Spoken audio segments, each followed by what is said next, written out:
Welcome to waves media Telugu. స్వర్గీయ వంగవీటి మోహనరంగ 79వ జయంతి సందర్భంగా Alvin colony division పరిధిలోని ఎల్లమ్మ బండలో ఆయన విగ్రహానికి మాజీ కార్పొరేటర్ దొడ్ల వెంకటేష్ గౌడ్ పూలమాల వేసి నివాళులర్పించారు. ఈ సందర్భంగా ఆయన మాట్లాడుతూ, మోహనరంగ కేవలం ఒక సామాజిక వర్గానికి చెందిన నేత మాత్రమే కాకుండా బడుగు బలహీన వర్గాల కోసం పోరాడిన ప్రజానాయకుడని కొనియాడారు. ఈ కార్యక్రమంలో వంగవీటి రంగ అభిమానులు, స్థానిక నాయకులు పాల్గొన్నారు.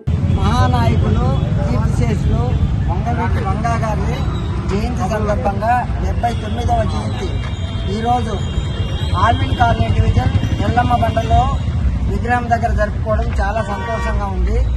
మహానుభావులు ఆ రోజు కాంగ్రెస్ పార్టీలో హైకమాండే వారిని గుర్తించేలాంటి లీడర్షిప్ను పొందిన మహానాయకుడు. ఆయనకి ఈరోజు జయంతి జరుపుకోవడం చాలా సంతోషంగా ఉంది.